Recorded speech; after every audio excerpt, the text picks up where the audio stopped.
Hello, everybody, and welcome to the LJL Podcast, Season 2, Episode 14.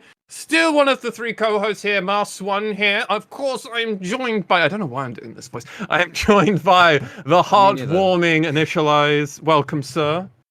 Pleasure to be here. Welcome. And, of course, the unparalleled Nymaera.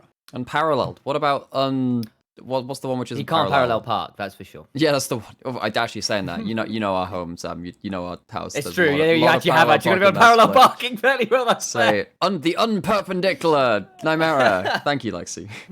An appropriate tangent. That was not at all how I was expecting that to go, but Jesus Christ. Gentlemen, welcome to the podcast, as always. And Initia1ise, as you have derailed this podcast, what is this podcast? What have you just derailed, Sam? We talk about maths and angles, clearly, and the difference between perpendicular... Finally! My physics degree means something! Nah, this is all about the LJL, and specifically at the minute, mostly around DFM and MSI, because that's what's coming up. And Nymaera, do we have any relation with his Riot Games Japan, or what about the YouTube spiel? Oh yeah, so we have no connection with Riot at all, which means that we're on it on our own, which means that we kind of need a bit of support where we can have it, just please like and subscribe if you like this video. Yes, you got it! So the last time I was asked to do that, I completely forgot that I had to say that, and we probably 3 times, I think I said. We had to go on for about 3 to 5 minutes, just being like, Nymaera, say the line, Nymaera. And I was like, what the hell do you want me to say? Anyway, please like and subscribe, or regardless of whatever rating systems there are, we are doing this on our own. It does take a lot of effort, but it's very worthwhile. But, it's just nice to have that extra recognition for it. So please support us where we can. No connection to Riot. And if you are an audio listener of this podcast, we appreciate you as well. And you can rate us 5 stars on Apple iTunes Podcast. That would be greatly appreciated. And as we have all said, this is our own opinions. So, get ready for some interesting stuff. As gentlemen, this is the episode we were building up to, and normally we build up to, but this season of the podcast, we forgot to do our Players of the Week sort of thing, because that was part of the podcast where we went 35 to 40 minutes longer almost every single time, so we've cut it, but it's back for its own full episode. We are doing our Players of the Split. Initia1ise, so hello, you there? You have been doing a never-ending look for about 30 seconds. I was like, are you okay? I was busy thinking about various choices and whether I should change them actually, but I think I'm sticking with it. It's happening as it is. It's too late now. All right. Well, ladies and gentlemen, as I already hinted towards, we are going to be doing our Players of the Split in each of their respective roles. We'll be discussing each role in a bit of detail. Maybe we'll be agreeing, disagreeing. Who really knows? This is our opinion. This isn't maybe objectively how the best player, but this is our own individual kind of. We have different criteria, which is a big thing actually, and I'm gonna have to argue my case quite a lot. So. I will imagine for one of these players, I will probably have to argue, but everybody else is more of a safe one for me. So I should be less controversial outside of the previous season of the podcast where, and we will also be giving our individual MVPs and honestly, the most important award that any of these players are going to get. And I don't care about the official stream, guys, here. The LJL OU's MVP for Spring Split. That's the award everybody really wanted. Oh, yeah. Doesn't matter. It's prestigious, I tell you. It is. It's like you get a prestige. You don't get a prestige skin. It's prestigious, but not that prestigious. Yeah, there's only so much prestige we have to offer. It's a pat on the back, but it's a great pat on the back. We pat well. It is. And we will then be looking towards MSI, where maybe some of these MVPs might be represented by Detonation folks. We're going to be talking about, obviously, the sad news of the VCS not being able to attend. Yes. We will be talking about our thoughts on each of the groups as they are. The MSI episode is going to be next week, ladies and gentlemen, where we're going to go in full detail. We might even get some special guests and the like involved, but that will be for next week. This week is far more about MVPs and kind of just looking at the LJL as a whole and going, hey, these are the players to watch. These are the names to remember. Maybe not for now, but maybe for a bit later, or maybe for now. Who knows? In it. Yeah, very much so. And then at the end, we get to your listener or viewer questions, depending if you're YouTube or iTunes or Spotify or wherever. Actually, most of you are Spotify if you're audio. So anyway, as always, if you have any questions for us, DMs of the LJLOU and our individual DMs are almost always open. So you can ask them there or join our Discord chat, link in the description or in the show notes, and you can ask us questions there. Gentlemen, it's about time that we just get straight into this and I stop waffling on for the umpteenth blimmin' time. And Initialize, we just need to get straight into this. And I would go to you, actually, but I'm going to Nymaera because you're a resident jungle expert. So I'll get the laner. So Nymaera, top lane, what's happening over there? Top lane, what's happening over there? So obviously this split, we didn't necessarily have, the Ray Farkeys popping off in this split. We didn't have the Appamens really taking it to, well, this one player in general. If we're going to talk about my player of the split for top lane, it kind of leaves us with one name, and that name is Ebby. I think that's a fair name normally to be shouting out here. I'm going to go over to Initialize now for your MVP for the discussion as well. Second verse, same as the first. It's DFM's Ebby in the top lane for me as well. This is where our criterias are becoming important, gentlemen, as my MVP to end out this conversation. And maybe it's worth actually bringing them up, and I'm actually happy that I've done this. It's Kanatu for my MVP. Now this is where my criteria is different to yours, but as I am in the minority, that's what we normally do. Minority goes Defend first yourself. Defend myself, that's right. Trial by fire, and honestly, Kanatu did have a trial by fire in his rookie split, debuting in the LJL scouting grounds and then making his first professional debut in Rascal Jester in 2021 spring. He's well and truly blown up onto the scene and has been very willing to 1v1 even Ebby, both of your MVP in their role. True. Yeah, actually both his Camille games versus Ebby were really good thinking about it. Yeah. And outside of not only Ebby, the top talent, he was looking very strong against a lot of the veteran players. I'm thinking Paz, I'm thinking Nap. These are an Appamen as well, players that have been in the LJL for a very long time, and they have seen multiple rookies come in. They waved hello to them, and then before they know the ship has kept sail.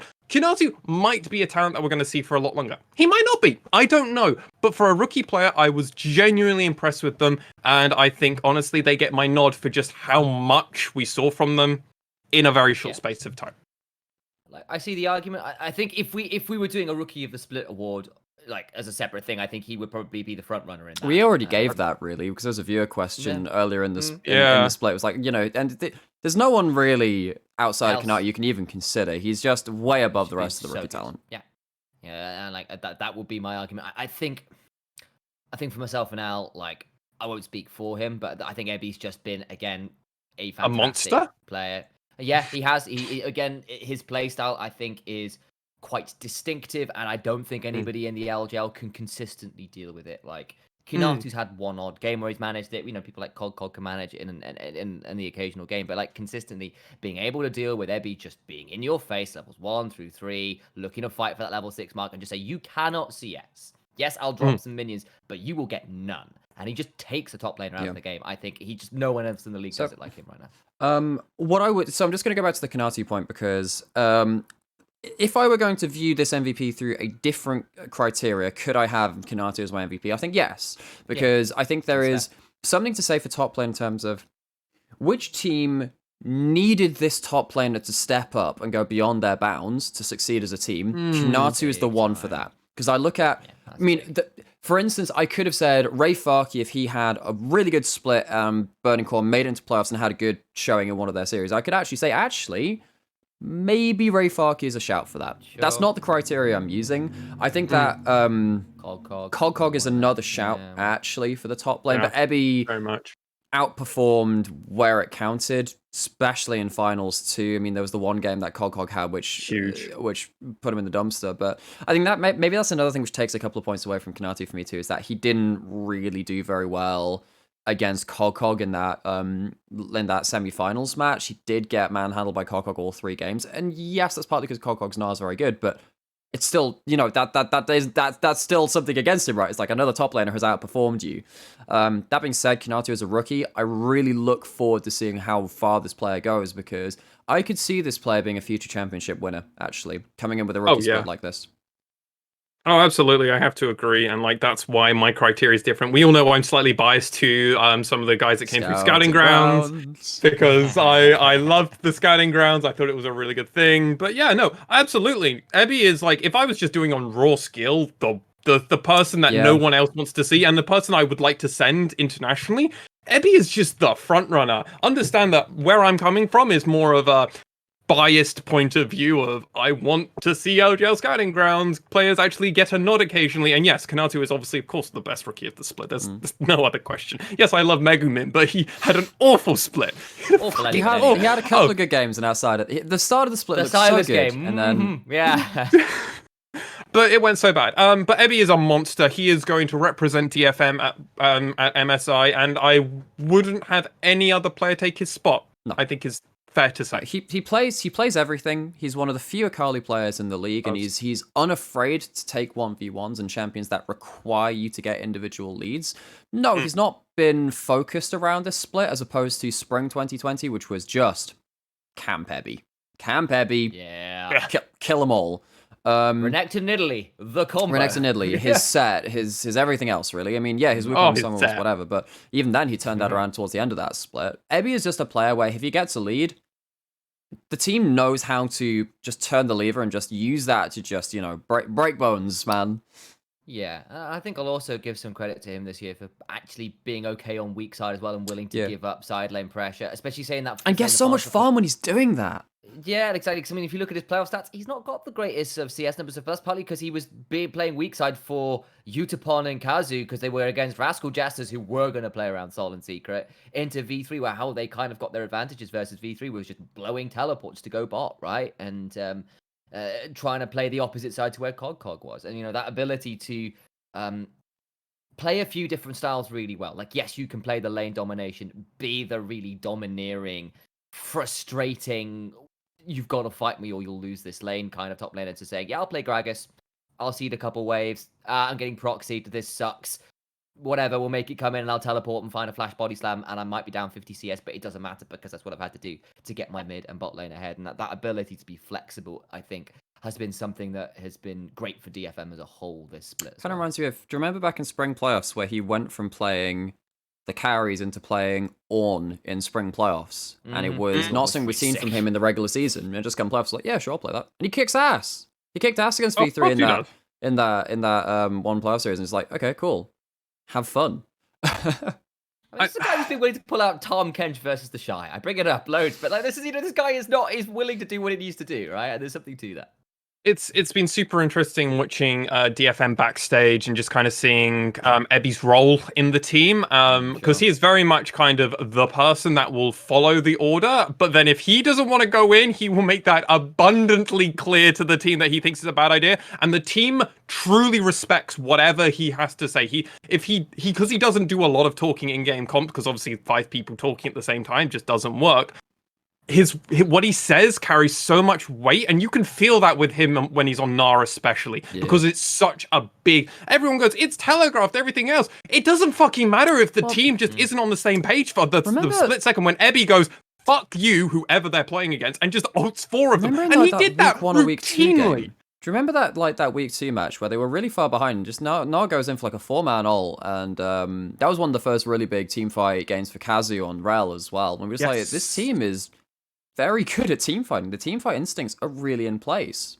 And that, like I said, it's routinely. It literally is every time he's on a champion which can affect the team fight, he does it. I mean, it's also partly the reason they have a slightly scorched record because of one of the Akali games, because live by the sword, die by the sword. Yeah, exactly. But sometimes you throw the gauntlet down and someone picks it up and slaps you back with it. That's what you get for going for the skill matchups. Sometimes you win most of them, you don't win them all. And I think it's fair to say, if we want to do an overall MVP for top lane, it's Ebby. I'm giving my token little vote to Kanatu. Yeah, you wave that flag, man. You wave I'm it. Like, maybe one day he'll get it, but no, I'm also, you can tell with how much I'm gushing about Ebby with you two. Daddy. Nice. Yeah. He's good. Initialize. Hello. It's time to go down to the jungle, my good sir, and I'd like you to announce your jungle MVP. So I thought long and hard about this one. There's a couple names I think that people have been floating around, but in the end, I did go with V3's Muujin, who I thought was the most consistent, and I think also by my criteria is how valuable were they to their team. V3 needed Muujin to be real good early on in their games, or they looked significantly more lost. His Nidalee games when he was carrying on some of those were pretty damn good. He's a very good Udyr player. His Olaf into the Hecarim against Rascal Jesters where he dismantled Hatchametcha. That was a really good game for him. I mean, he single-handedly brought them the way up through playoffs in my mind. And yes, there are people like Steel, like Crash, who you could absolutely argue for. Sir. Whoa. Okay. Again, I have no idea what you guys have voted for, but like, exactly. Again, there are other people you could go for. My vote still goes to Muujin. I think that's fair. I will be next on the chopping block, and I will announce that I went with DFM Steel for my representative. I'm going to hand it over to Nymaera and see where he went. So I have voted for one of the players that you two have voted for, and it is Steel. I'm going for DFM's jungler. Again, I know earlier in the split I talked about Muujin quite positively, and so I absolutely understand why Initialize has gone for that. But as he's in the minority, his job to defend him. Oh yeah. I kind of gave a brief overview there, and I think that probably holds true. Yes. I think my main criteria as to why I went for Muujin over Steel was that question of what does it mean to be the most valuable player, and that's not necessarily the same as being the best player.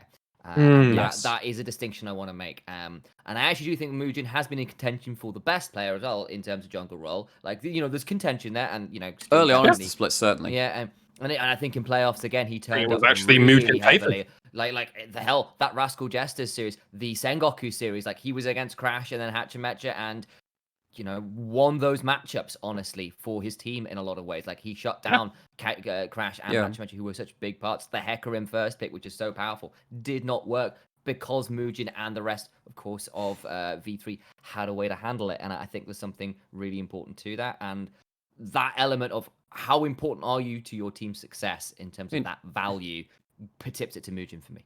I'm going to contest something you said. You said that Muujin was the most consistent jungle this split too. Oh, sorry. I do not agree with that. Yeah, one of the reasons why I said Steel is my MVP for jungle player of the split there.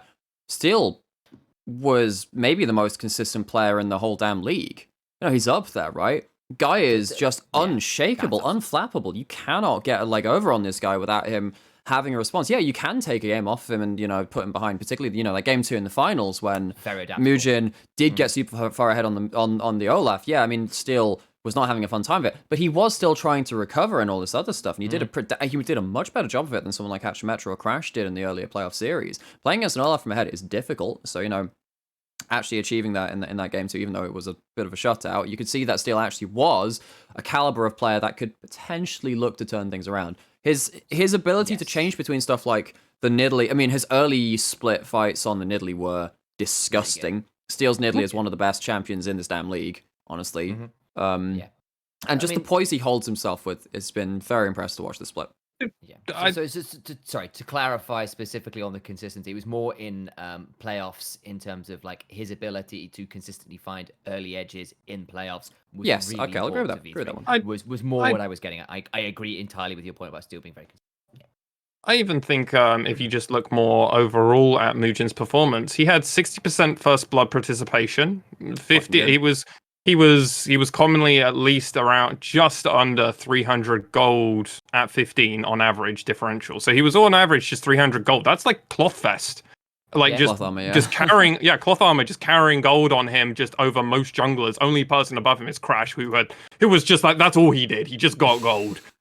Didn't do a lot of other things sometimes, Crash. But he was good at gold. But I think Muujin is a very fair person to actually represent. Yeah, highest DPM, highest damage percentage, great CS numbers. Like he's just all round great player. I really rated him.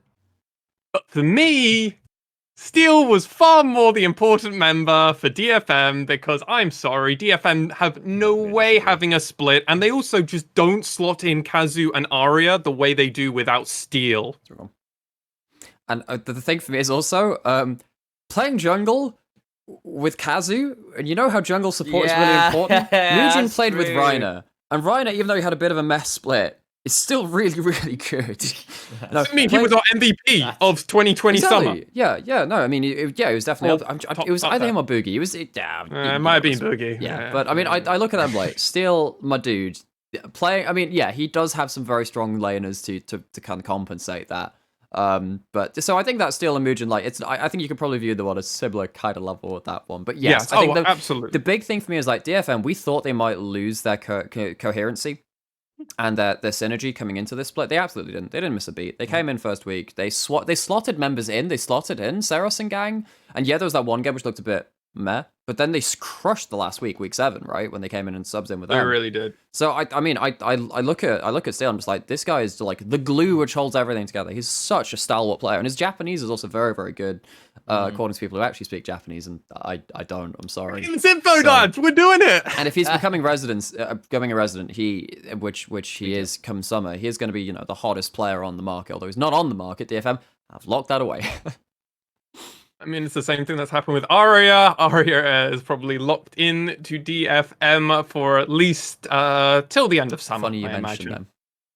It's funny that I do mention them. I mean, to round it off, gentlemen, I would like to, because we've done this for top lane. And now it comes partly to Initialize to talk us round if he believes that Mugen should be the overall jungle MVP, or are we going to be split on this and he's going to die on his hill? Like, I do believe it, but the thing is, I'm not against Steel being the MVP because I also really rated him. So, like, Okay. it's not like I'm particularly aggrieved that Mugen does, like, that Steel's getting it. I will still hold that little banner up there for Mugen because I think he had a great split. But Steel is a very valid MVP, and I think he's important to DFM in terms of holding things together. Was well argued, and I will give that to you. Before we actually fully do this, do we have any honorable mentions? We kind of did it for top laners where we mentioned Cog and Paz. Obviously, we said Rayfarki when they popped off in 2020. We were always giving him Crash. I would get Hatchametra. I think it's a fair honorable mention. Oh, that's a good point, actually. I'd put Hatchametra over Crash even in that sense. Okay. Yeah, I think Crash has been really important to Sengoku's turnaround from the early split. I think Hatchametra was really critical to Raska's Justice even gained a second. Well, that's why I think that we place. saw them fall apart So, when yeah, Hatchametra couldn't find any kind of stable footing in their series versus V3. Yeah. And I might shout out like Kasim for a rookie who's come in and just said, you know Oh, what, yeah. I am willing to play Very Jinx different. out, The rookie, throw yeah. mad damage numbers out. Yes, I'll die a fair amount, but I am willing to play my Did style die. and be a bit of a battle ward. And for a rookie split, I think dude had a really impressive showing. Like, lot to prove, lot to refine, but the killer instinct is there.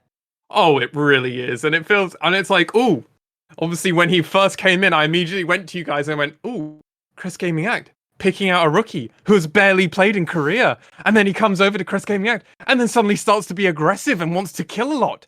Seems like mid laner we all might know and love rather well and have a church around them, but we'll have to wait and see how their career goes before we really start making those comparisons. Need to see how it goes. Nymaera, our resident mid laner. Hello. Sir, it's time that we go down to the mid lane rather than staying too long in the jungle, as it can become a very wildery place of scary monsters, of wolves, of grumps, and sometimes dragons. I stay on the mid lane highway. All right, solo mid. Highway. All right, run it down. That's just a team I know though. What is your thoughts on the mid lane, and also who is your MVP? And on the 7th day, our Lord Arya did create the mid lane to have somewhere that he could inhabit and dominate the rest of the rift. Wait, it wasn't Faker? Our Lord Arya in the LJL. He's the regional manager. Yeah. Oh, of course. It's a very difficult system. My apologies. My mid lane MVP and player of the split is going to be Arya for that role. Guy is incredible. Initialize, over to you, sir. Who is your mid lane MVP? Snap. Arya for MVP. So you said nap, and I'm like, snap. Snap. Yeah, like, well, He's if a your top lane. snap isn't Nymaera's crackle, that must mean I'm pop, and I have to go 3 for 3, sir. It's Arya. Well, let's gush now. We can actually gush for a full 10 minutes now. All right? he's so good. He's so good. um, That Syndra game 3 of finals. Oh, God. Absolutely So, yeah. disgusting. So a bit of a spoiler for those of you out there.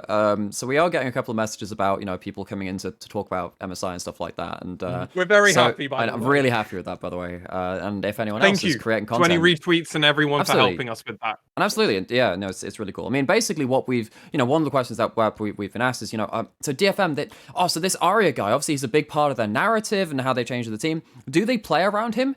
You don't even have to. He just pops off on his own accord. If they play around him, he pops off then, but he'll do it regardless, right? Particularly like that Syndra game in the finals. He just he does the Thanos, well, I'll deal with this myself, and just completely pops off. The guy can play any champion, anytime, just Very do it much, all. yeah. The fact that he, at the end of season 11, well, not the end of spring, he has a 51 KDA on Seraphine is fucking obnoxious for a mid laner because he doesn't die. It doesn't matter. He is so much better than everybody else in the mid lane. It's just not even funny. He died once on the champion over 3 games. I am so, thank you for correcting me. I am so happy he's playing Showmaker and Perks. I'm so happy he's going to get slaughtered or trial by fire. I want to see it. Like, he's still getting 466 DPM on Seraphine, building Moonstone. Like, I'm sorry.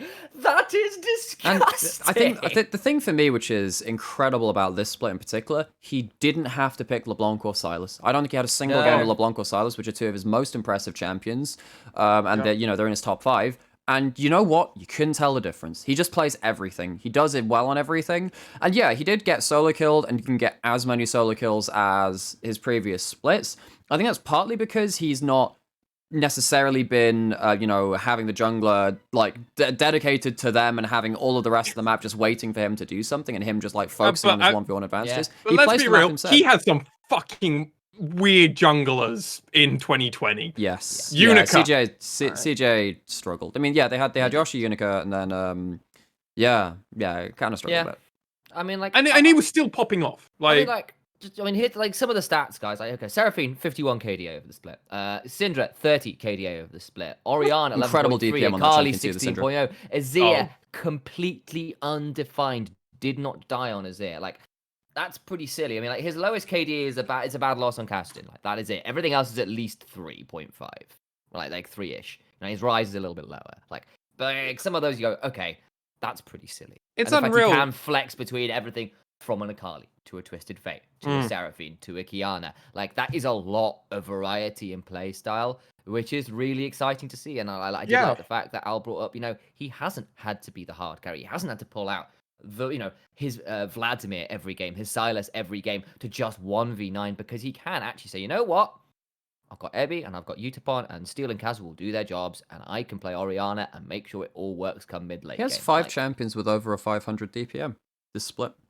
That's unreal. That's unreal. Like, and that's something I was talking to Maple in the DMs, just to get more information on his thoughts when we were prepping for finals. And he was like, Arya was probably the best player in the LJL, but he only played carry champions because that's all he could do because of his team's predicament. Yeah. Now that he's on DFM, he's the best player that can play everything. Literally, I don't think there is a champion that you wouldn't look at and go... He played Kalista mid. Yep. And he won with it. Yeah. And he looked really good on it. He played Kiana. Cassiopeia bot. Yeah. Guy can play everything from the assassins to the AD carries. I trust him to play a Tristana if he had to play it in a random spot. I'd be like, yeah, I trust him to play that. He can play the Twisted Fate all the way up to the Seraphine. We know he can play Galio as well. Like, this guy is just so insane, and the amount of power that he brings to DFM, because now DFM no longer have the hamstring. And I'm sorry, Siros, but there is a difference when you've now got DFM unlocking now. There's not these kind of crutches where DFM go, yeah, but we can always just win it if we do X, Y, and Z with Siros. And that was a proven formula, right? Yeah, absolutely. It is proven more than anything else because they are the most dominant team in Japan. Yeah. And Siros is, when they play around his wheelhouse, maybe the best mid laner when DFM play around it. Like, Siros is super viable, don't get me wrong. Like, absolutely. I guess the issue is basically that, look, you are quite meta dependent. And in the way, because you are so good, you can kind of buck the meta regionally with Siros.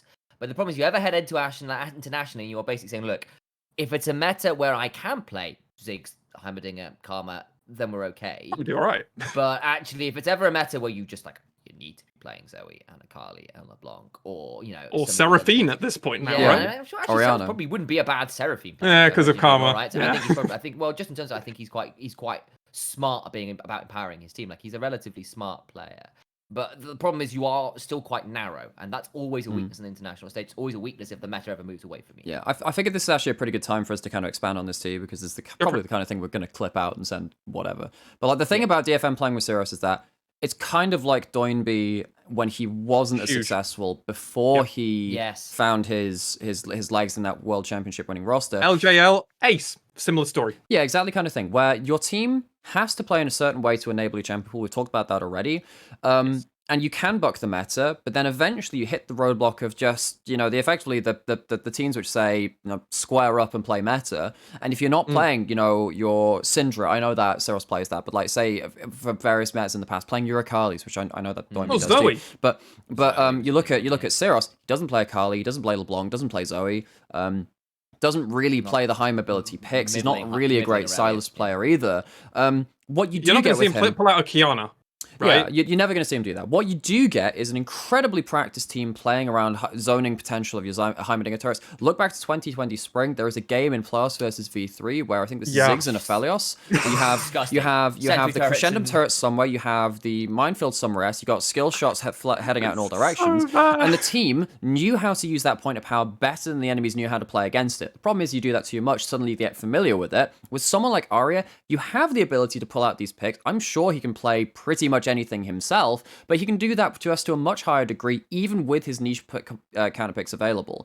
The difference between them is that Arya does that way he feels it's appropriate. Seros does it all the time. So that's why I think one of the big fundamental differences for DFM coming into the split is the fact that Arya has come in, removed that bottleneck of the champion pool and the playstyle, which then the team has to come around, and just does it all.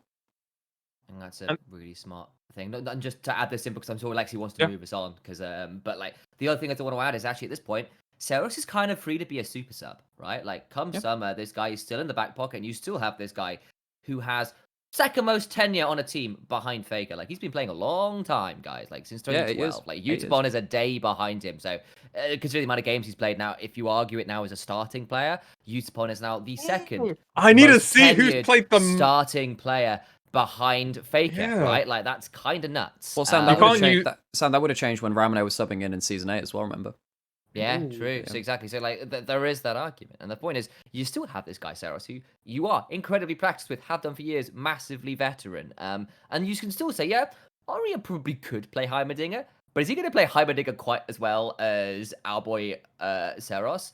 And if you need to pull him in a best of 5, for example, and go, okay, we just need a cheese pick game 4. I'll be honest, guys. Like, I'll be honest. Imagine if, and this is no offense to recap, but imagine if Syros was on Rascal Jester and that lineup with Kinatu, Hachimecha, Syros, Soul, and Secret, that could genuinely be a team I would have seen make finals. And I would have been like, that looks like a really good team. Potentially they could take games off of DFM. I think that's actually a good team. And that's how good Syros still is. I think I want to make that very clear as we end this out. There's a cap. Syros has a ceiling. We know that ceiling. The ceiling's good enough to win LJL.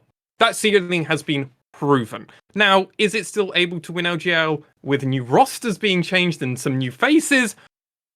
We'll yet to see, but obviously Syros would have to do that. But Syros is still easily top three mid laner. Where, given a given day, given a given meta, he can easily be maybe even higher than top 3. But Arya is currently the king of the mid lane, and no one is anywhere near close for that crown. Gentlemen, honorable mentions for mid lane. Is there any, really? No. Maybe. No. I mean, I'm always going to argue Ace, obviously, because that's my again, little flag. He's pretty core to V3. He does what V3 need, but I'll put Nation up in the fact, like, Nation's the one, actually. In a pretty similar situation to Arya of last year, actually, where he's on CGA. Yes, he's on his previous team, isn't he? And then he has like the mercurial second carry. It's not Gango, but it's Cassin. And then he is kind of the hard carry for the team that they desperately need to pop off, or everything looks awful. And Nap's a fantastic team fighter and decent weak side player, but that's the deal. And so I put Nation up there, and Ace is not a bad shout. that's kind of it. I suppose recap Yep.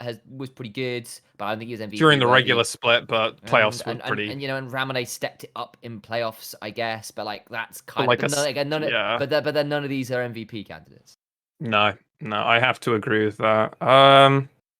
Gentlemen, it's about time that we go down to the bot lane.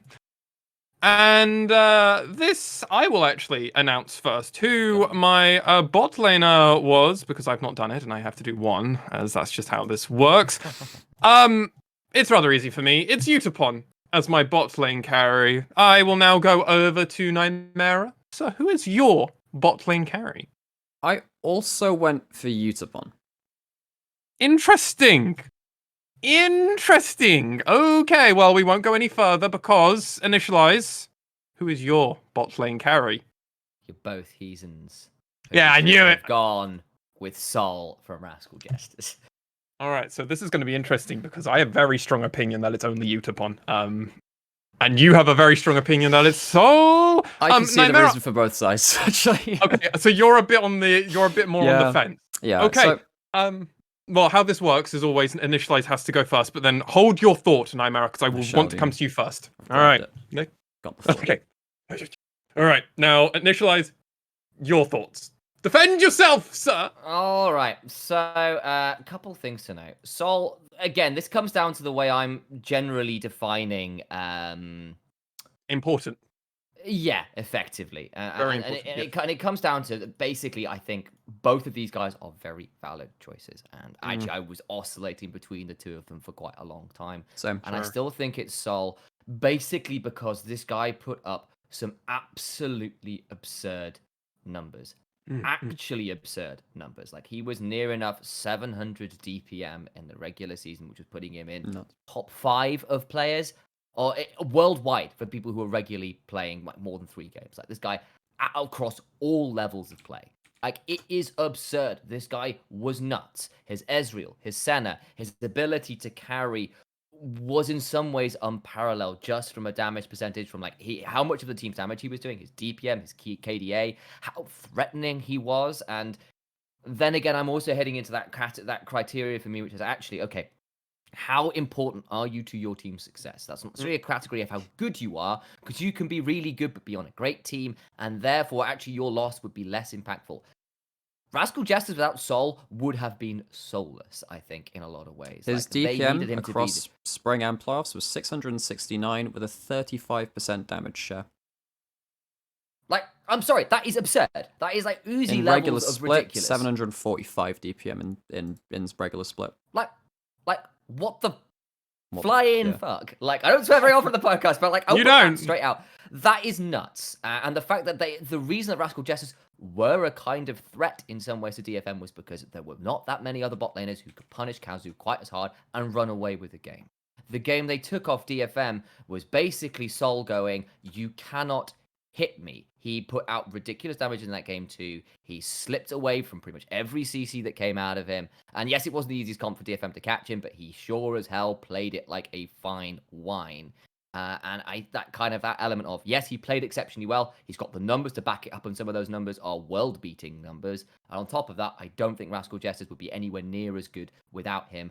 Whereas I actually think potentially DFM would probably have been okay with a less talented AD carry, even though I think Utapon has been superb.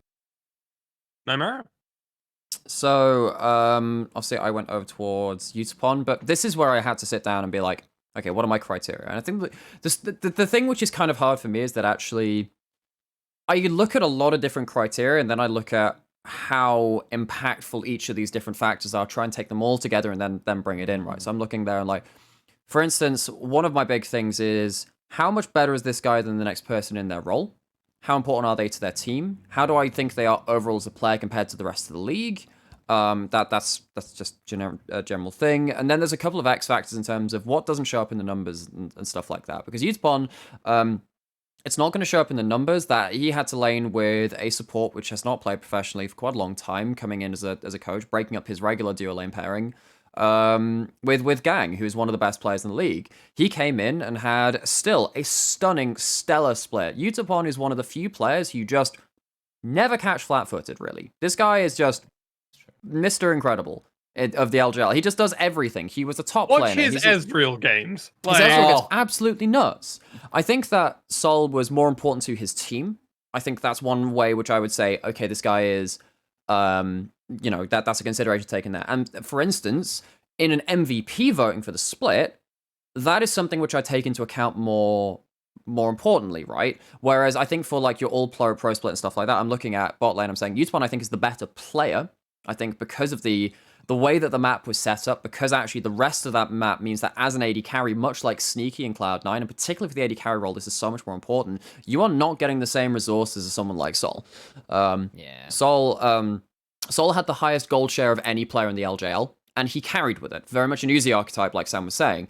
Initia1ise didn't really have that same amount, and I think that Secret far outstripped Kazu in the support role, which means that you've got more resources, a better lane partner, which means you can play around your area of the map much more effectively. And I think that all ends up giving caveats to kind of take away from Sol just a little bit compared to Initia1ise. And that kind of pipped into the post for me. But it's not that much in it for me. I think these two are clearly the two best AD carries in the region. And then you go down to Gango at third, I think. But these two is going to be one of them.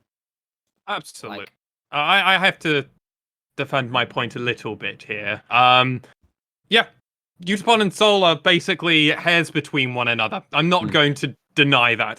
But I do have a very strong opinion that I believe Initia1ise to be slightly more important. I know where you're going with this. And that's just because man's 2v1 the whole split, bruv. Like, it don't matter after that. I'm sorry. He 2v1'd every single game sometimes, because Kazu would do alchemy level weird things. I could go find some clips, but I'm not sure I got time right now. But there are literally clips of just Kazu just inting in lane. and I've got them. Like I've got a library of Kazu clips, mate. Like there are some real bangers out there. But also Initia1ise was also not required to put up the damage numbers that Sol was also needed. Initia1ise was a rock for DFM. They know that if we need damage, Initia1ise will put it out. If we protect him around it. So how is this working? Because I went, wait, Kanatu was your top laner, but then you're saying Initia1ise was the rock? Surely Ebi... So this is where I'm coming into, obviously, my biasty. Initia1ise was critical for the success of DFM. Without him, I actually would disagree. If you take Initia1ise or Sol out of the DFM lineup, there is no other AD carry in the region, in my opinion, that could fill that void. It's true. Well, now that Yutori's gone. Yeah, he's gone. And Initia1ise and... You could take a punt on Honey. Like, that would be about it. Import. You can't. Yeah. And that's even with pretending... Well, Sol is an import too. But like, right? So it basically comes to, do you want Milan, who MVP, honorable mention for rookie? But really, sorry, Milan. Sorry. He had a rough split. Yuhi? We've already said our piece on Yuhi before. Yuhi, So, yeah, a Japanese player. But even if we could bypass the import rule, get him in, I don't know if I'd feel comfortable outside of Sol, really, going into that slot. Because those are big, important shoes to fill for DFM. But then this is where my criteria is coming into it. Obviously, I said the 2v1 piece. It's great to meme. But outside of that, yeah, these two... AD carries were so important. Sol had to put Uzi eye levels of carrying to get to get Rascal Jester over that line. DFM didn't have to do that with Initia1ise, but Initia1ise definitely was just always doing exactly what he had to do in his lane, and then would transition into teamfight. That's the thing for me. Initia1ise was still putting out more than was needed of him when you have Ebi, Arya, and Steel on your team, who are legends of the LJL. And he himself is a legend of the LJL, and this is exactly why. Yeah, I mean, I'll also say, even in a versus matchup, right? Like, it was contested whenever Rascal Jester was playing against DFM, about which AD carry could carry harder. And then effectively, you had that game 3 versus the Jesters, where after Sol gets a hold of the Ezreal, doesn't die, has a great game on it, then Initia1ise gets at the game after, gets first blood off a really clever little level 1 play. And then proceeds to go like 13 kills, destroys the whole game. To the point where in game 4 on red side, Rascal just have to first round Ezreal, so they don't give it to you. It's like, what is going on? And then they lose because they've got an answer to it. It's like, oh boy, like that when a guy like Initia1ise, and this is when I put Sol forward, when a guy like Initia1ise could basically like force you to warp your draft that way and then counter it like that. Like that is a really that's a slap in the face. That's always a bit terrifying. We need to write this point down, guys. That was good shit. What just came out of our mouth holes there? That was some pretty good stuff there. I liked what I just heard. I like that. Anyway, AD carries. I think we've already fared to say there's no other honorable mentions outside of these two because they are just a head and shoulders above everybody else outside of. It's the same kind of thing, right? Like in terms of like raw power, top is like Ebby. Ebby is far out, and then you've got Cog in some world out there. Jungle actually is closer, I think. And then mid is like an absolute void, and this AD carry thing is a similar void, but at least there's two at the top. Yeah. That's the way to put it. I mean, so, I will say Gango and Honey actually are good AD carries. They are. They are a fair number of decent, particularly at the top. But these guys, the top end of AD so carries far are really above good. them. Like Hollow's decent. Honey's done exceptionally well considering how difficult the rest of the team is finding it. Like his numbers again are up at the top end of the world. Actually, kind of nuts. And Gango, I think, is a really good one because obviously he played with Aria last year on Crest Gaming Act, and obviously seeing it go away, I was a little bit worried because I was like, how much is Aria fixing stuff for Gango? It's like, no, actually, Gango was just doing so much work on that team, and he did so much work for Sengoku, bless him. Man, he's in a weird spot sometimes. But overall MVP, are we just going majority with a very big asterisk of honorable mention to Soul? Yeah, I think this is the one which has to have an asterisk because even then, I would add an asterisk to my own one, right? So it's like for me, it's like 60-40, 60-40 Yupon to Soul. I think I'm at 70, but that's just because I'm slightly. But like I'm only adding 5% here, really. Yeah, really. 65, 70, either way. I'm still very happy to go with Soul. But gentlemen, support role is here, and I should have actually done the support role as I am the support player. But anyway, it's going to Initialize. You've done only jungle so far, so please do support, sir. I have been. This is the one I found hardest. Oh, perfect then.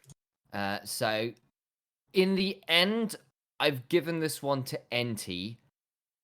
But I was torn by thinking about giving it to Secret, and I'm, this is the one I think I'll justify this one a bit later. But yeah, I've gone with NT, but it was close. Nymaera, who's your support? So I went for that close second of yours, Sam. I did go for Secret, but this again was the hardest one for me. I'm just there like, actually, not that much in it between about 3 or 4, actually. Okay. I will announce my one now, and it is... Wait a moment, I just ripped on this guy. Why am I giving him MVP? I've actually gone for Secret, because, I mean, it's stupid to go any other way, I'm sorry. I made it seem like I was going to go Kazu. I have to say, Kazu was my second, actually. He was actually he was on my very short list, but no, he can't because of what he made Utapon have to put up with sometimes. Sorry. NT, a player I was actually bigging up a lot throughout playoffs and going into playoffs because I was like, this man has always made top 3 and he has been a stalwart for multiple teams when he has been there. Initialize, you are in the minority, but I'm. NT, I don't mind that pick. I actually like where I'm really interested to see where you're going with it. Really good back off. Like again, like my question, I've been kind of trying to work. Okay, so what has made support? I think support's actually largely been the weakest position in the LJL this year. I agree. Put that right out. I think a lot of our players we expected to be great and make good plays haven't really. I think particularly Proud, Reiner, and to an extent Corporal have had rough splits. And I think the two most consistent performers have been Secret and NT. And ironically, I think probably Kazu's still, like, even when he's had bad games, like, he's still been looking for big engages, and that has been, like, and he's just got a But the sum of the parts for Kazu, exactly. And, like, he's basically playing Alistair, Rel, occasional Gragas, occasional Well, that's what the meta is, in fairness. True enough, but exactly. But, there's been nothing like a Thresh or anything in there, which is, a little bit different. At least he wasn't on Yumi duty. Well, yeah, but I throw NT in here basically because I think, okay, so what has made Gango and NT so potent in lane is their ability to just get so much gold out of the laning phase, and then NT, like, on things like the Thresh, has been pretty good at keeping Gango safe, and Gango is a player who will play aggro in lane, And he's been a huge part of the win condition. I also think his vision game has probably been the strongest in the league. I was looking through the stats, and he's got better stats than Secret on that front by a fairly notable margin. And I say, okay, consistently got ridiculous lane advantages alongside Gango, and that's been a massive, great, point for the team and for Sengoku. I think he's been relatively versatile. I think his vision game's been pretty strong. I think he's a big core part of the win condition alongside people like Crash. I think he's turned up pretty well with them. And I was kind of working, okay, so why wouldn't I give it to Secrets? Because I always think he's been pretty damn good. And I think sometimes when the Jesters have had rough games, it's often been Secret just going a bit deep. Like, he has had a habit of just pulling the trigger a bit too freely and getting a little bit punished for it. It happened once or twice versus DFM. It happened a bit against V3 in the semis. I was like, okay, maybe on that merit, I'll give it over to NT, but it's close and I'll happily be argued down. I think what I would use to kind of caveat that and kind of again argue against that is the fact that maybe Secret did go a bit too deep, still has a better KDA than who's got a better KDA than them in support? Gang, who played 3 games. Yeah. So Secret has NT's behind it by 0.1. Yeah.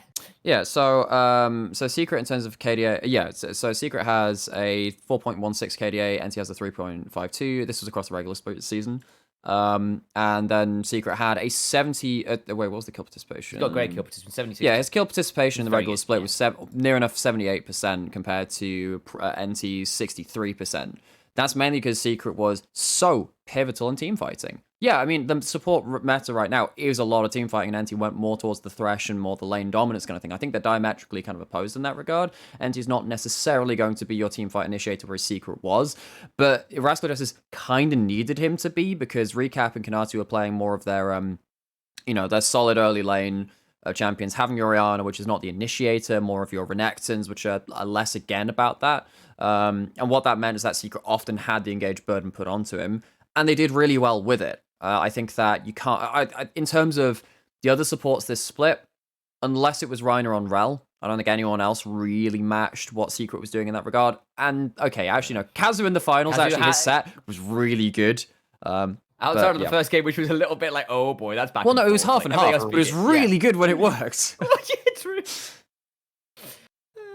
I mean, it comes around to the fact that, Secret, I think this is also partly for me, the fact that I didn't put Soul in the AD carry MVP, and obviously I'm kind of making up for the bot lane, and I'm going slightly more into Secret lenience, and I think that's also partly where I'm going, because they were, arguably, if you just look at all of the bot lanes, I would say that duo was the strongest bot lane duo, and where it can be a bit more contentious around the bot lane carry, either Utapon or Soul, I think it comes down to partly just opinion and also just maybe a few things you value more.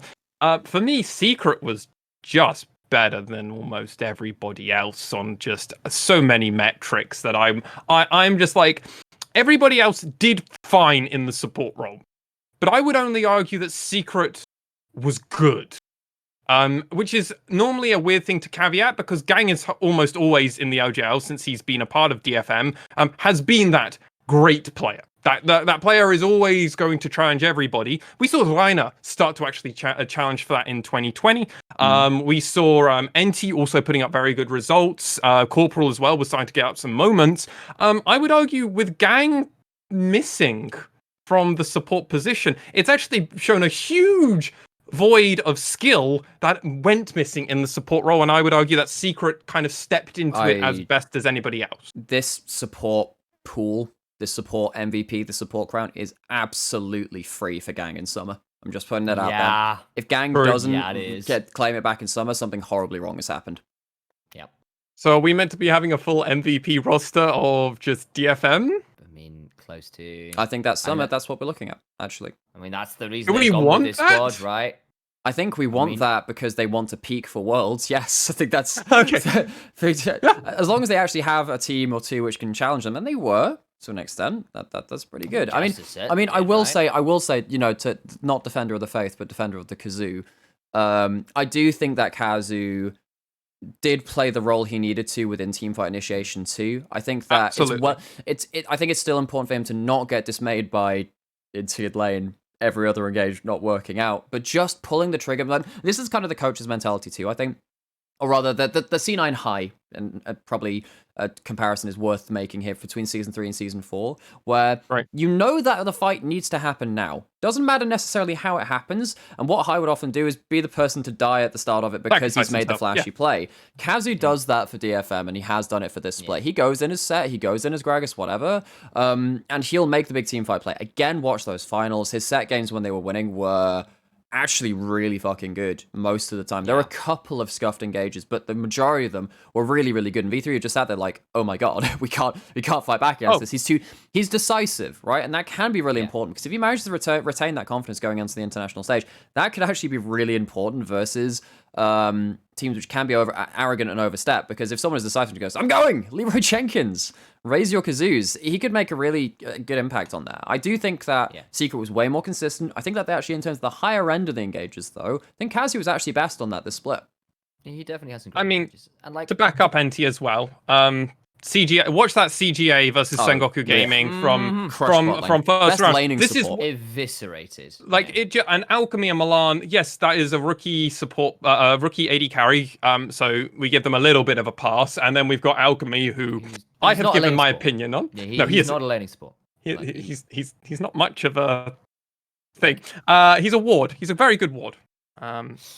Strong opinions there. Like, again, I'm not that convinced by the guy either in some ways, but I do think he can team fight pretty well on the right champs. And I agree. But what I'll also say is, like, for Kazu, you got to remember this guy was a pro player for quite a long time. Speak to Maple Street. He's been their coach for so long, right? Exactly. And he's switched between coaching and sporting so many times. He's come out of retirement so many times. Like, he's got the talent in some ways, but he has just got this sort of habit of, I see 5 people. I'm on Alistair. I can hit this ability in 5 people. That's great. But I'll find a beautiful highlight reel. I'll just cut it after I go. It'll be fine. Just goes to the flash headbutt pole over the wall. It's like, no one's there to follow up. But I found the 5-man headbutt pole, but no one's there to follow up. And like, that's always the issue. Like, if he hits the 5-man pole, then it was all worth it, and that was the right play to go for, because I hit 5 men with the pulverize. Like, that's his thinking. It's great in a lot of ways, but it leads to some of the mercurialness of Kazu. In the worst days of Gambit, that's what Edward would do. For instance. And pulling on his heartstrings there, aren't you, Alex? A little bit. Fresh Prince, a little bit. Come back. Anyway, to kind of clarify a little bit for people who are coming in a bit as well. Like, Kazu's a little bit like, say, if Rainover came out of retirement for Blabber because Blabber needed to get residency, or someone needs to get residency on Cloud9. That's a good, like that kind of thing. Like, Rainover had his weaknesses, but was also quite good at certain things. Like, he could play around top exceptionally well, was one of the, facilitated Huni on Fnatic fantastically, then came over to CLG and would get great early game leads and then just throw it all away. Like, it's that same kind of deal where, like, you're coming in for an MVP candidate, really, in someone like Gang. But, it's not like you're necessarily a bad player, even if you've got very definable weaknesses. Yes. But ultimately, comes back to our overall MVPs. Are we siding with Secret with kind of an asterisk going? Everybody else could have kind of been open for it. Yeah, I'd agree with that.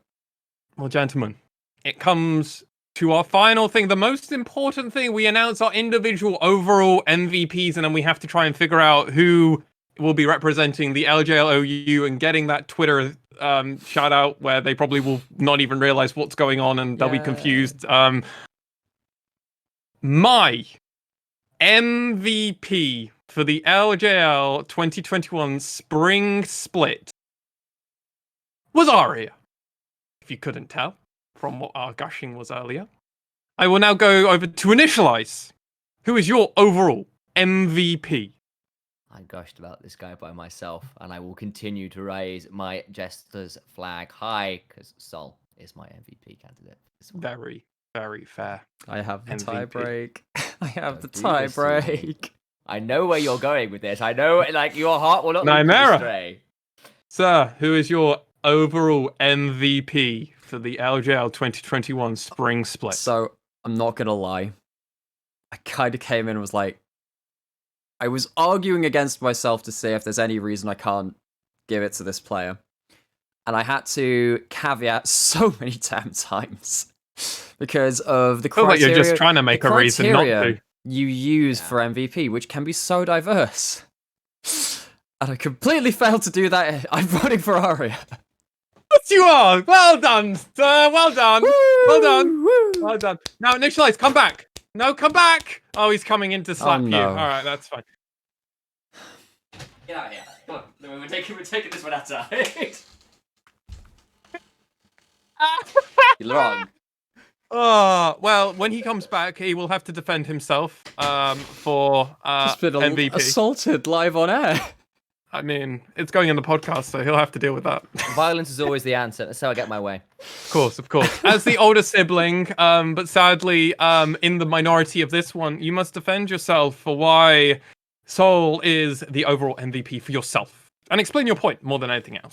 Okay, so like as far as candidates go, it was kind of like Arya was up there, Sol was up there, maybe Utapon was not a bad shout out either. But I basically put Sol as the MVP because, as I said beforehand, he is the absolutely most valuable player for his team. DFM can carry through any lane and have done. Arya has not had to carry. And that actually, for me, lowers his value in an MVP vote because Sol has had to carry by and large. There are very few games where Sol hasn't carried when Rascal Jester won, and particularly once they started really coming online, he has been the superstar for the squad. Arya has been phenomenal. Do not get me wrong, best mid laner in the league, but he is also blessed by having Steel to help back him up, by having Ebby in the top lane who can carry, by having Utapon in the bot lane who can carry. And for me, that means that actually, even if Arya maybe did have had a couple off games, there were other ways for this team to win, and that's kind of a big deal. I've already gone waxed lyrical about Sol and his ridiculous stats and his ridiculous damage numbers, ridiculous damage percentages, and yes, he got a lot of gold, but by God, did he do a lot with it. And I think he's a worthy MVP considering how exceptionally valuable he was to Jesters. He carried them to a second place regular season finish. Yeah, and I am now going to let me take this first, Nymaera. All right, let me just. I'm getting my points in order. Arya had to deal with Chris Gaming Act for 2 years as maybe the best player in the league, and start to make a name for himself, and then maybe becoming the best player in the league.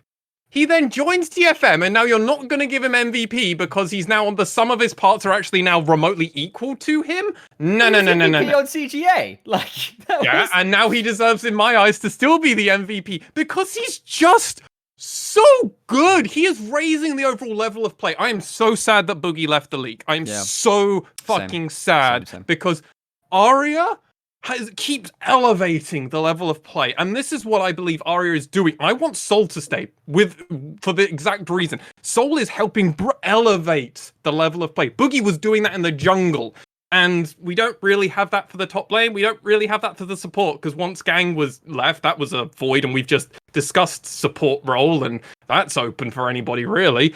Top lane has Ebby. Maybe Kinatu in a few years. We'll have to wait and see. Maybe Cog in summer, yeah.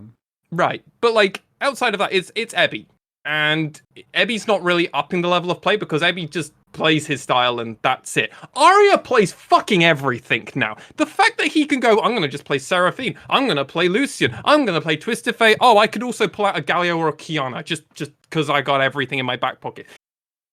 Arya is just so good, and I'm so happy he's on a good team now because now he gets to fully flesh himself out and actually grow a bit as a player and not be the carry. But I absolutely agree with you on every point that you said, Initia1ise. I completely agree with you, so I am not disagreeing with you. Sol has been so good, but I have to say I prefer Arya. So, that's 1 and 2, really, for me. Right, so this is where criteria really, really comes into it. Sol was the player who was relied upon most by their team, and the team had success. I think what really swings it for me is that the difference and the gap, just the utter void between Arya and the next competitive mid laners has been phenomenal, actually, in terms of his champion pool. Yes, there are other players which can play aggressive mids, there are others which can play control mages. Rarely do they play both, and they don't play at the same level. I think that Arya is the most valuable player for the region, for the reasons which Lexi was saying. He raises the level of play in this region more than anyone else, and because of that, I think that Arya, in terms of what he brings to the LJL as a whole, even outside of DFM, is far above what any other player has done, and he's stayed here now for his 3rd year. This is his 3rd year. We've had players like Boogie and Archer come in. Arya is the only one which has stayed that long, right? I mean, Steel's done that to himself. I think that Arya has done a great service to the LJL by not just being a flash in the pan and leaving after getting, some name value to himself. This guy is just more valuable than any other mid laner in the LJL. So he's more valuable in his role. I think as an overall player, like you said, he raises the cap and the ceiling that this region has. And I think it's only worthwhile shouting him out for that, for me. But are you also agreeing that Sol has also been incredibly... Oh, no, you already did at the very beginning of your argument. You did. Absolutely. I think Sol is the player that was relied upon most by his team. I think Arya has carried despite not being relied on. I think that he's popped off of his own regard anyway, and I think that's shown that we have both sides of the coin. That actually, what happens when you aren't the focal point of your team anymore? Well, Arya just does it all anyway, All right. So, gentlemen, now comes the debate, if there is a debate. Who are we giving the award to? We've got a 2-to-1 split at the moment. On this one. Yeah, we got a MVP. We got a 2-for-1, and we have to decide what we're doing. And we decided to do this live on the podcast. So, ladies and gentlemen, you are getting the raw experience of a bit of a debate for us actually discussing on who should be the overall MVP for the LJLOU. From the looks of things, because of time-wise, we're probably not going to actually talk about MSI this episode, ladies and gentlemen, now, because we've been going for almost an hour just talking about MVP stuff. So, no, you're not getting MSI. You'll get that next week for a full episode. So just filling you in there now. Because, gentlemen, we should give this a decent conversation. So we have all said our points around this. Now, I think it's fair to say, for myself, I'm going to put that out there, as I've already mentioned. Arya is number 1, Sol is number 2, right? Now I want to go over to both of you two individually first. I'm going to go to Initia1ise first. Sol is your number 1. Yes. Who's your number 2? If you had to, okay, just reverse. That's interesting. That's good to know, because if you said somebody else, changes everything. Nymaera, who's your number 1 is Arya. Who's your number 2? My number 2 is Sol ahead of Utapon, even though I put Utapon ahead of Sol as the individual player. Yes. The question is for me, who's my 3rd and stuff like that. I'm actually thinking someone like Ebby again is actually really worth putting up in that 3rd place. But then I'm like, okay, you've got 2 DFM players on that list, and that really tells you how good they all are individually. But yes, number 2 is Sol ahead of Utapon in that AD carry role.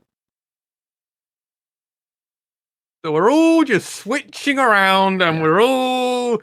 Okay, so at least we're all in kind of the same place. That's what I first wanted to confirm. So, gentlemen... Sam, can I ask you a question, actually, if that's okay? Sure. In terms of overall level as a player, how good they are mechanically, raw stuff like that, would you say Arya or Sol is better? In some ways, it can be a little bit difficult to call in terms of what the roles require is very different. It's a little bit apples to oranges in some regards to what makes an AD carry player better as what makes a mid laner better. Like, actually, there's often slightly different throws. Actually, AD carry is often much about raw positioning, like damage, uptime. Who do you think is better, though? Take all those stats off. Who do you feel like is better? Probably this player. Actually, for me, it's been Sol. I think Arya's had a few mistakes in the early laning phases. He's been solo killed once or twice. There's been a couple games where he's dropped a bit of CS. I wouldn't have liked him to. I still think he's the MVP, but I think actually he has made more mistakes than he did last year. Just saying. Sol gave up some 2v2 kills too, early in the split, sometimes in playoffs too. Hollow got a kill on them. Yeah, Hollow and Dyna did that. They probably got more to themselves than the other way around. Especially later on as the season went on. Yeah, but it happened. If we're going to say one side happened, you have to acknowledge the other side happened as well. Is this just going to be a majority rule decision? Is this just going to be close? I mean, at the end of the day, it's incredibly close. Because it's the kind of thing where, like, if I did, like, it's like the observer effect, in quantum mechanics, where, like, you think about it one way and suddenly it kind of collapses into that answer for yourself. That's kind of what I've done with Arya in some ways. I've just been like, look, there are multiple ways I can go with this. I'm choosing on this one eventuality, and the cat is alive and it's called Arya. If I may have one final defense. Absolutely.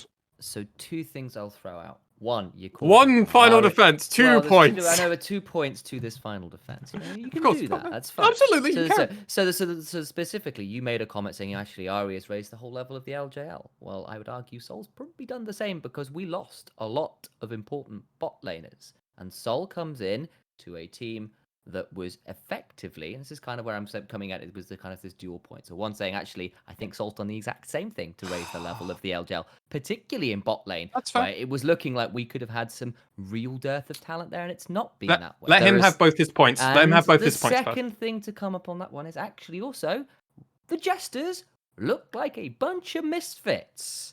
They weren't supposed to go anywhere. Look at our preseason power rankings. What were we expecting out of Detonation Focus Me? What on earth were we expecting out of the Rascal Jesters? This is a washed-up Korean bot lane that was supposed to go nowhere. A retired mid laner and a jungler who had been not going very far for long.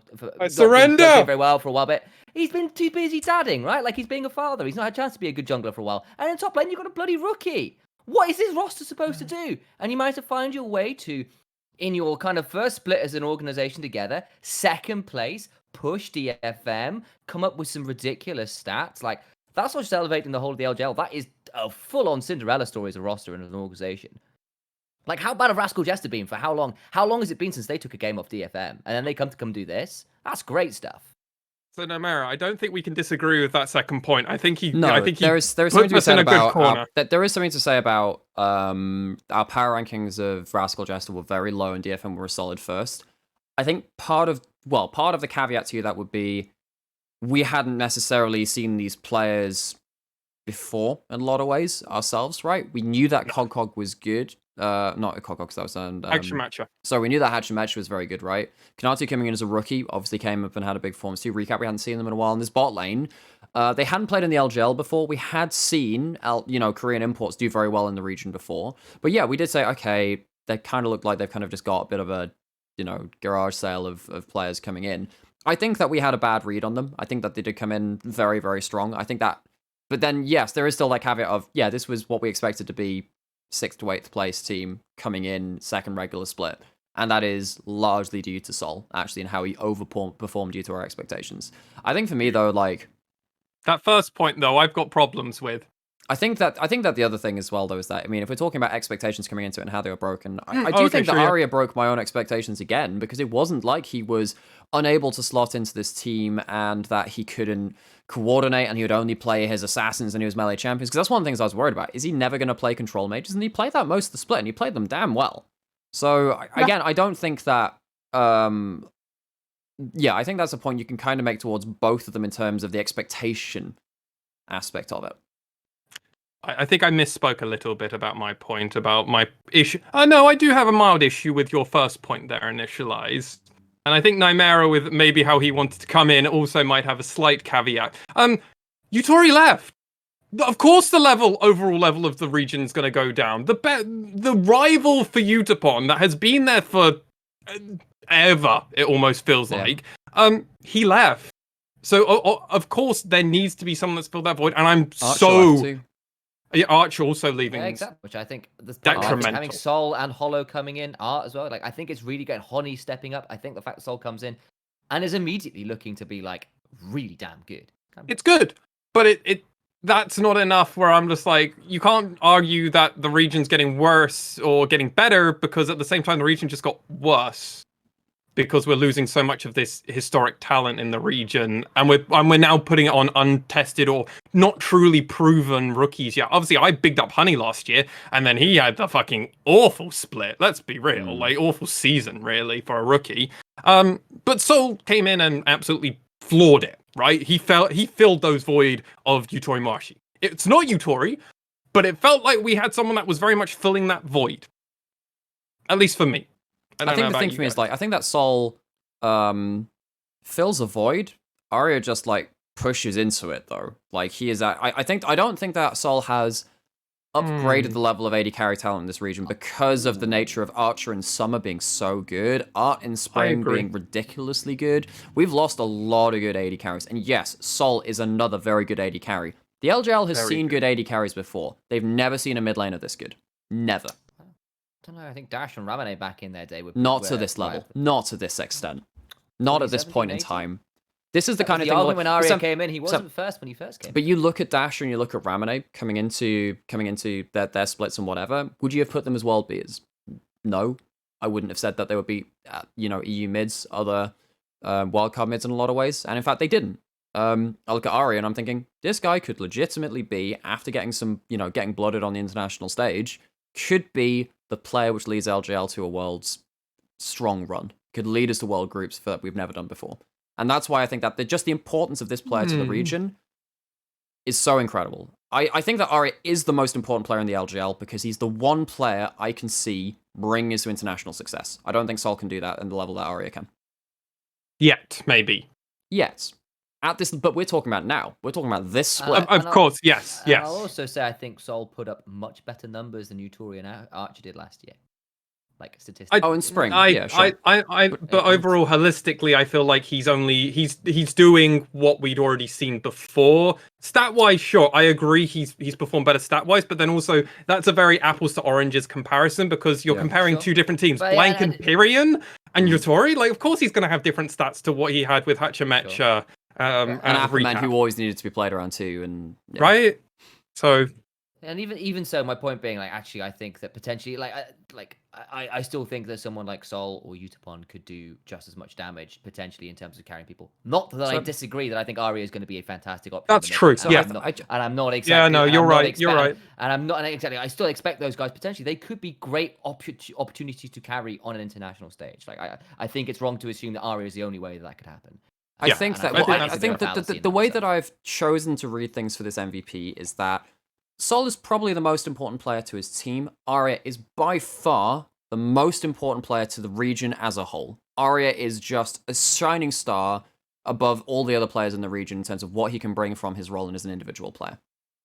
And there's a good chance that maybe in a year, assuming that Sol stays around, that he could easily elevate the level of play, like we have seen Arya not do. at Arya's level right now. Yeah, and Arya in his first split, from what I've seen through going back through 2019 stuff, he was not elevating the region at that point. He was contesting with the DFM mids and Dasher from USG. He did good. He was contesting. I think that's a really good word. Contesting, not elevating. Yeah, right? Which is what Sol's doing right now, right? Contesting, not necessarily elevating, given the context of the people that. And this is where also it's just coming, and it's coming down to our bias and obviously the way that we individually judge this. I think, gentlemen, we're going to have to, sadly, and I apologize to you, Initialize, we're going to have to go with majority rule with this. But we've had a great 10-minute discussion around honorably for this. Very much so. Yeah. I was always going to lose this one with a 2-1 down. It's fine. Sol, you're in there in my heart. Arya, you're also pretty great. We can easily put an honorable mention. Absolutely. No, I'm very happy to do that. But then after that, I don't want to go down further than that because I have no idea where I would give number 3, number 4, and so on. Not in contention. No, it's these two and then everybody else. But gentlemen, Hog actually. Weird. Anyway. Boogie, because Boogie. No? Okay, just me. Gentlemen, we must start wrapping up this podcast, meaning it's time to go over to our question. As to reiterate to all of our listeners out there, we will be doing MSI next week. Next week, MSI full episode. We are already organizing stuff for it. Do not worry, do not fret. Again, thank you to everybody that's been doing retweets and hitting out and atting people and then putting us in their mentions or whatever. We really appreciate the support. It's crazy to think that we came... Gentlemen, this time last year, we were happy that our stream had pretty much had a consistent... Like, we peaked during playoffs and the finals specifically. Yes. We were on a high and it was crazy. But we never... I didn't think we'd get this kind of call out already from the community. Right. And it's great to see it. So thank you, honestly, everybody. The three of us really, really do appreciate it.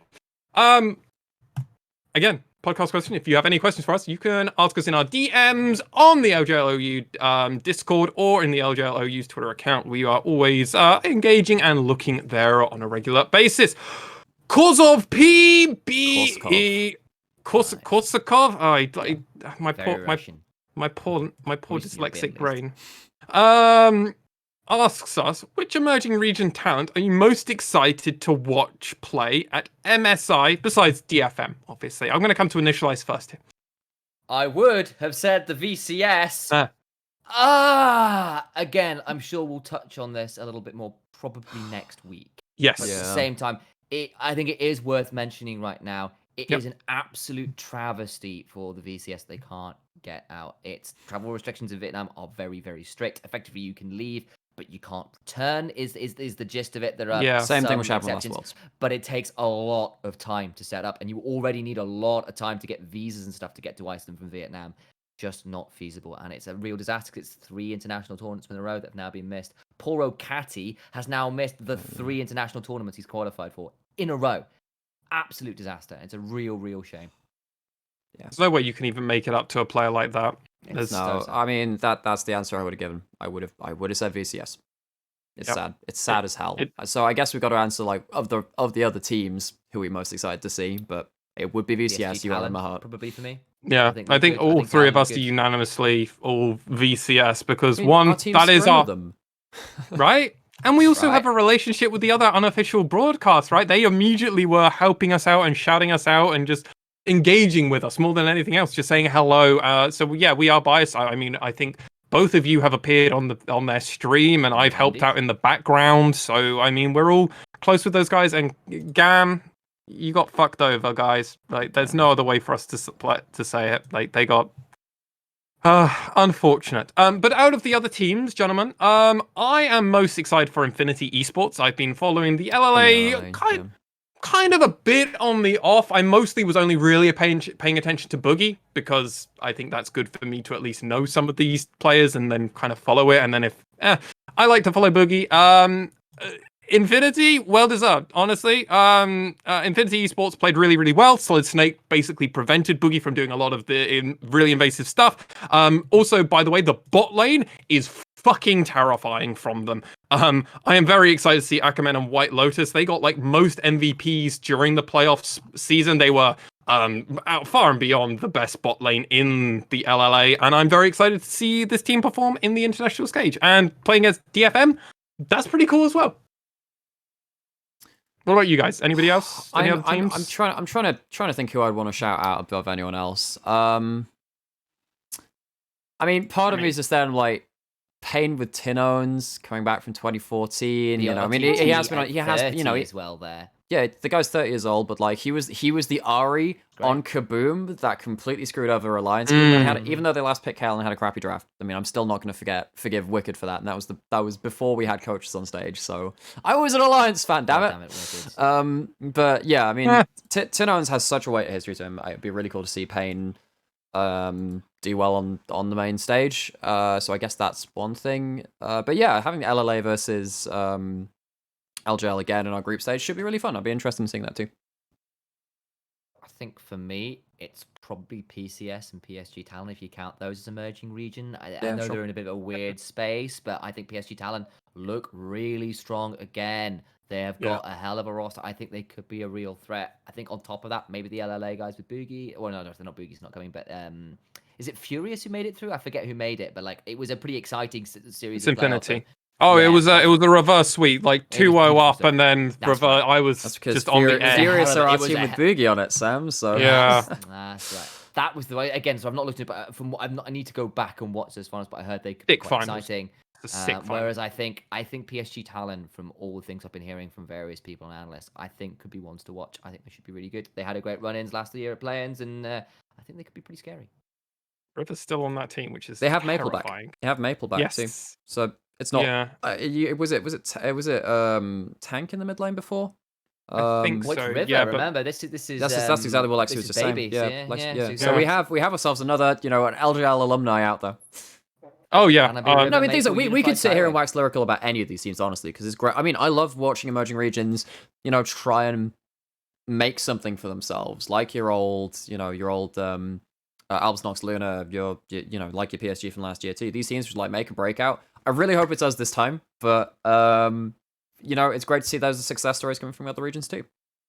Yeah, I mean it's nice to see someone like Pabu coming out from the LOC. Obviously, the OPL is now no longer its thing, but he's been a guy that's been grinding at this since 2015, and that he's finally now made it to his full international debut. That's just cool for a player that's been playing for so long.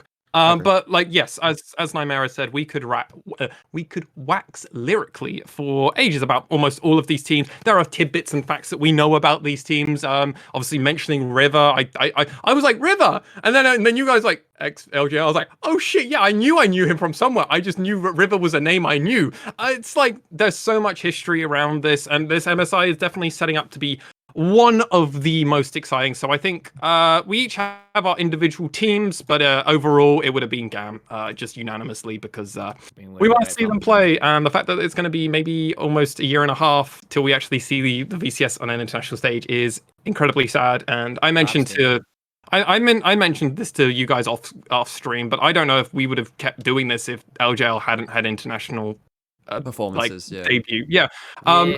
And like, I feel awful for the guys over there and the amazing work that the VCS English they're incredible. Yeah, the Incredible VCS team. English too. Like, amazing. But gentlemen, that brings us to the end of our episode. Do you have anything else to say? Coming over to you, Nymaera, first. Well, apparently there's someone very loud revving an engine outside, so I was completely distracted by that. Do I have anything to say? I mean, obviously we went through all of our players, and I think it's great that we can have these discussions. And yeah, we're not always going to agree. I think that's more than fine. I respect these guys' opinions very much so. And I think that we did manage to hash out a believable MVP tier list, actually. I think we managed to get a good ballot there, with all the caveats involved. So I'm glad we managed to go through that. I hope that you guys got some value out of this too, watching this or listening to it, because hopefully these are players to watch going forward. Couldn't have said it better myself. Initia1ise. I think I probably echo that pretty well. I think that was a pretty good discussion generally about MVPs and good performances, and I like that combo of MP at the end. It's nice to have that conversation actually publicly rather than behind the scenes. I think a lot of power lists and tier lists and MVP discussions are kind of those ones which you kind of have the conclusion before you come on. I think it's nice to be forced to justify yourself and be part of that discussion. So I hope you guys enjoyed that and respected where we were coming from, because I think that was largely a pretty well articulated series of arguments. And I mean, I think the best thing is, you don't have to agree with us, or you can agree with one of us, or not agree with. You can agree with one of us, two of us, three of us, none of us. Correct, but hopefully those thought processes are now out there, and maybe you do agree with what Sam was saying about Son, saying actually this guy just way too important to his team to ignore. Maybe you agree with me and talking about how Arya and what he means for the region, or what Lexi was similarly saying about that, and with other players in too. You can agree or disagree with any of this, but at least it drags you through the thought processes. And you know where you can have a discussion? On Twitter and our Discord, ladies and gentlemen. Yeah, baby. Link in the description. Each of our faces at MaskedSwan, at Initia1ise with a 1, at Nymaera. Ladies and gentlemen, reach out to us, because we're always active on all of the social media platforms. Again, thank you to everybody that's been doing the shout outs and the mentions and everything else. We are currently looking for assistance here over at the LJLOU. This podcast will be going up, and you've got till the beginning or midpoint of next week to make sure you have to get your applications in before we're going to start going through an interview process. We are planning to at least communicate and interview almost everybody that applies, so we will always give feedback. So if you are interested in being a coordinator or administrator, social media, you have graphic design or a graphic specialist, or if you're interested in being a color caster, a play-by-play caster, or a producer, all of these roles are open at the moment. But be aware, and I want to make this very clear, if no one applies, or if we come to a conclusion that no one's a perfect fit for us, the LJL 2021 summer will be covered by us. We are not. Don't worry. That is not changing regardless. Yes, we are only doing this out there to try and elevate and bring more, as the way that Seoul and Arya are elevating their region. We are trying to elevate our production, but with that little tidbit at the end all said, you can find that information, by the way, on our Twitter account. But with that all said, ladies and gentlemen, thank you so much for listening and or watching, and we'll see you all very, very soon.